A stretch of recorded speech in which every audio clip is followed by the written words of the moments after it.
This is an Irreverent podcast. Check out irreverent.fm for shows from all our friends. Hello and welcome to Exvangelical. I'm your host, Blake Chastain. No guest today, it's just me. I'll be honest, this is the third or fourth take I've done of this. It's new for me. It's also very late, and this may not be perfect, but it's going to be earnest, and it's something that I'm just going to have to put out there and come what may, I guess. So, like many of you, I'm still processing the events of the election, and I was devastated and upset and angry.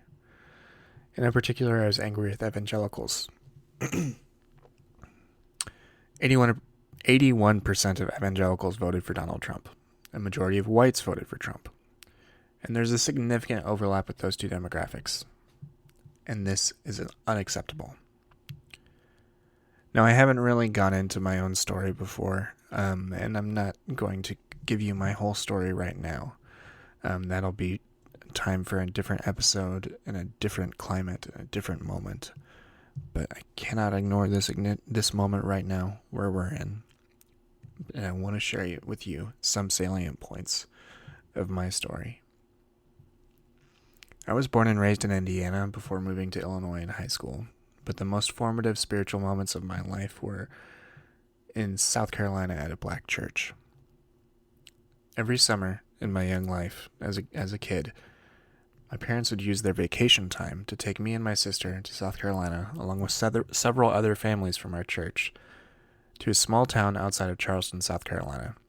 We would work there with an organization called Rural Mission to help build and repair houses for people in need for a week.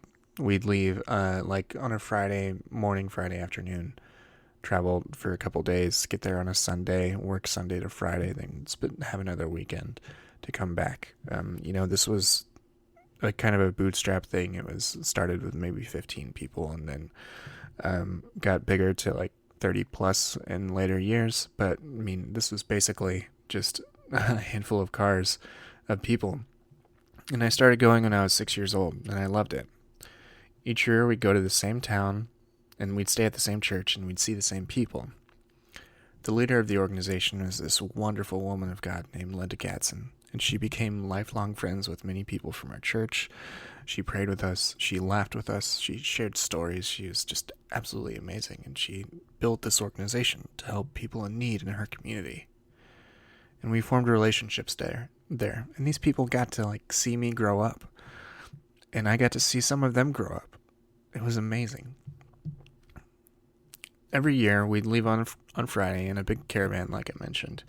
A bunch of kids and adults piled into a random assortment of cars with CBs used to talk between us. And we'd arrive on Sunday just in time for the church service. We would always stay at this same church. And the church service was always just electric. Now, back home in Indiana, you could set a watch by the services at our Methodist church. But with these services, there was no way of knowing exactly when they'd end. And yeah, there were hymnals, but people wouldn't use them because they were too busy clapping and hearing Linda give like a 30-minute impromptu sermon, like before the actual sermon. They were just frenetic and pulsing with energy and so different than what I was used to. And it was really fun and, to be honest, funny to watch my dad try to keep up with like the syncopated clapping, and he really tried his best, but yeah, it was so different and it was so wonderful. We were welcomed into that church. They hosted us, all these northern white people, in a southern black neighborhood, and our love for one another was like this delightful reciprocating dance that was held on solid and steady ground, and the things that we had in common. But the events of November 8th showed us where some of the fault lines were. And a rift is happening, and white evangelicals bear so much of the blame. And I'm not naive. I know that racism existed before last Tuesday. And I know there was plenty of dissatisfaction with, quote, Washington or whatever that means. And there was a lot for some people to desire in Clinton as a candidate. But let's not mince words. Donald Trump's campaign fanned the flames of sexism, racism, and bigotry in this country, and supporters of those causes have been emboldened in the days since his election. And I also know that my position as a white, straight Christian man in America is endowed with the utmost privilege you can have in this society. The consequences of this election do not directly affect my body, but my nephew is a person of color. The people that live in my building are not straight, the others are immigrants. My neighborhood, Rogers Park, is one of the most economically and racially diverse neighborhoods in the city of Chicago as well as in the country. And I'm connected by friendship to so many more people who today feel marginalized. And I will tell you that I will use my privilege and use my body and my voice to stand up for my fellow Americans, and I will put my body in front of theirs if need be. And I will repudiate racism and sexism and any other form of discrimination when I see it. I am connected to all these people, and so are you. And this is what I have to say to evangelicals. Stop using that word in a religious context. It's done. You absolutely killed it on November 8th. It is now solely a political term, and it is tainted by its support of a sexist, racist bully, and it helped lead him all the way into the White House. Remember at the RNC when Trump admitted he didn't deserve evangelical support? He was right. The thing that's so incredibly frustrating about that evangelical support is Donald Trump's life is thoroughly anti-Christian.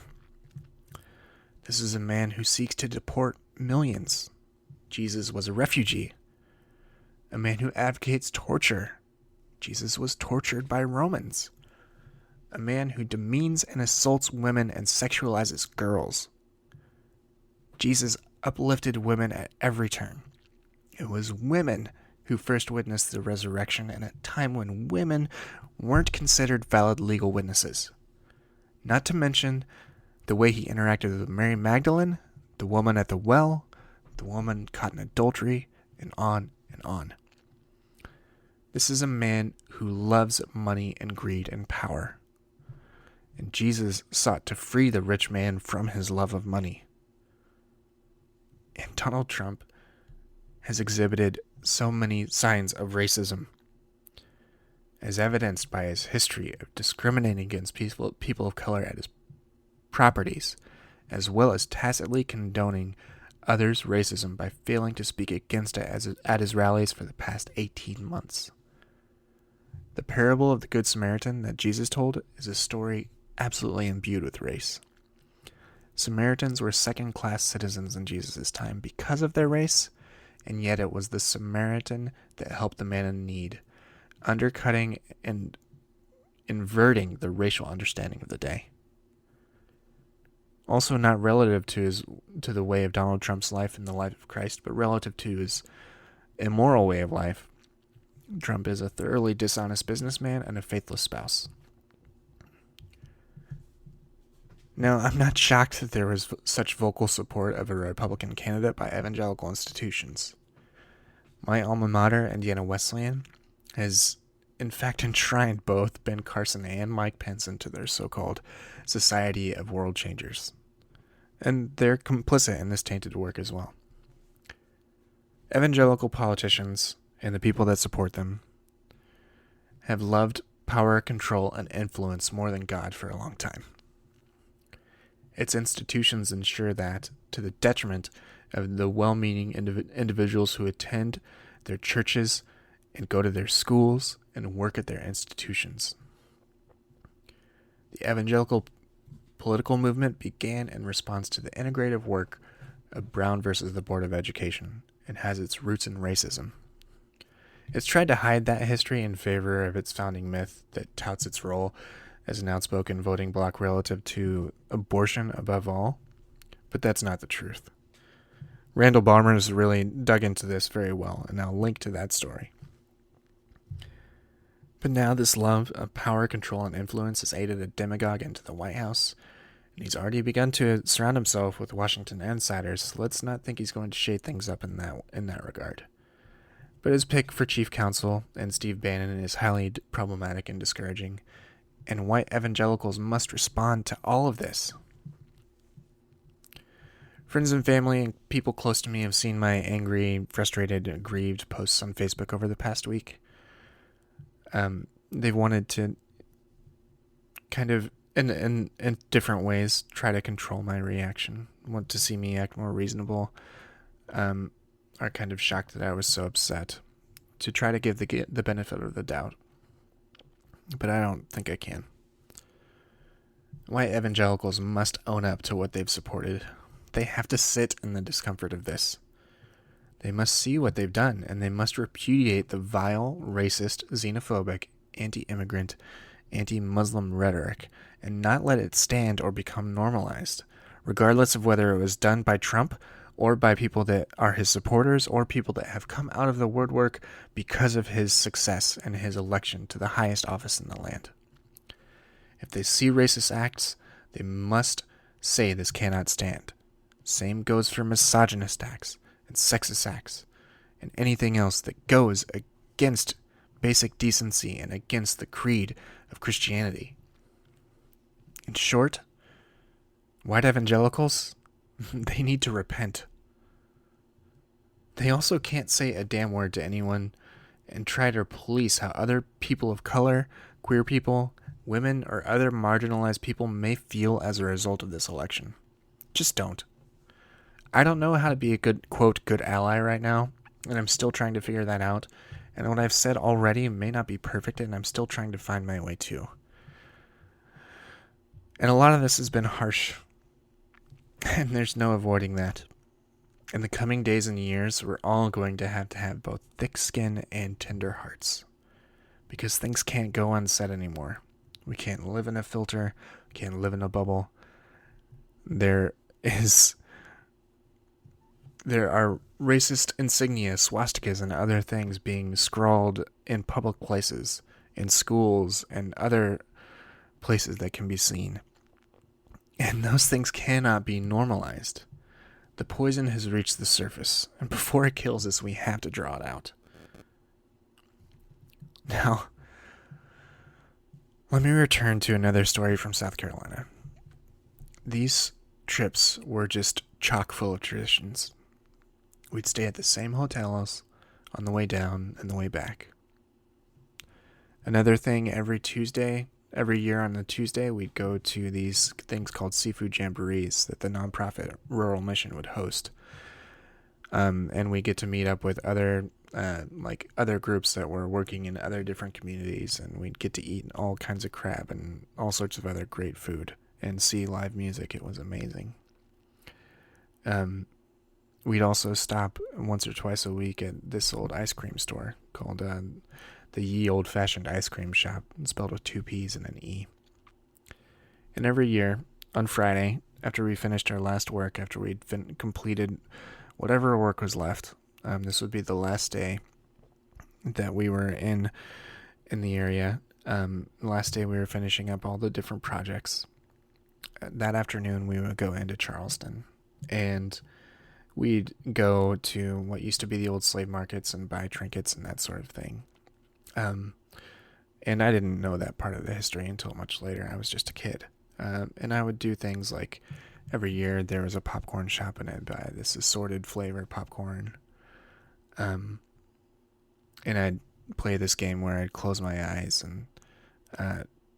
and someone would feed me one, like a friend would feed me one, and you'd try to guess the flavor, and then it'd go back and forth. Just guess the flavor. There's no point.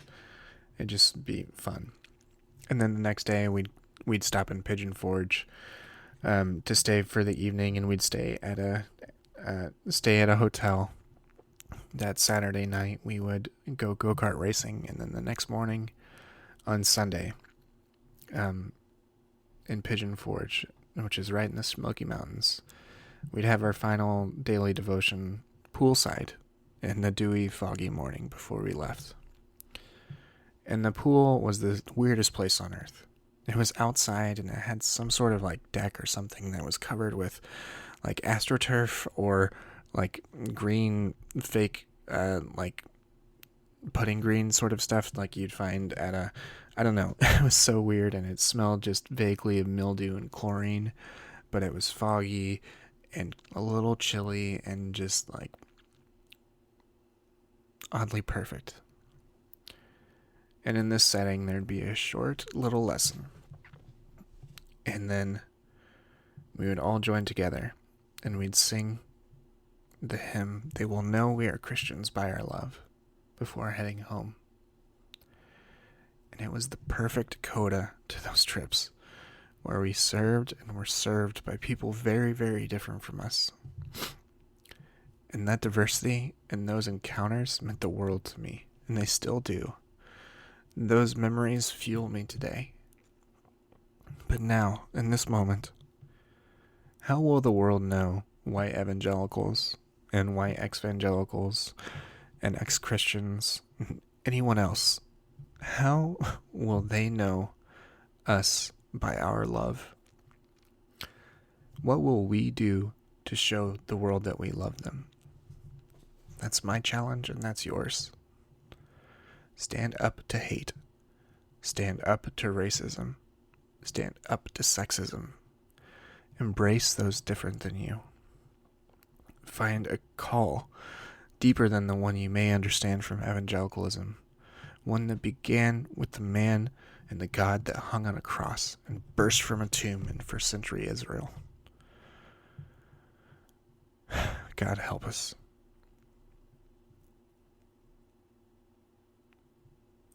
I know this isn't perfect.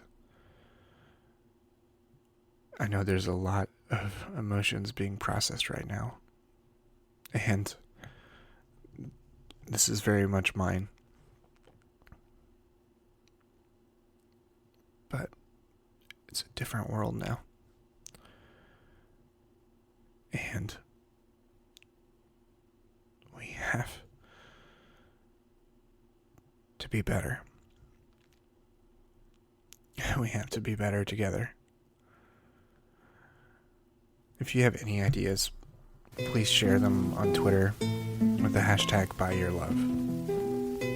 You can reach me on there at brchastain on Twitter. And you can follow the show on Twitter at exevangelicalpod. You can like the show on Facebook at facebook.com/exevangelicalpod. We'll be back to our regularly scheduled programming next week. I really appreciate you being a listener, and I'm sorry if you heard it.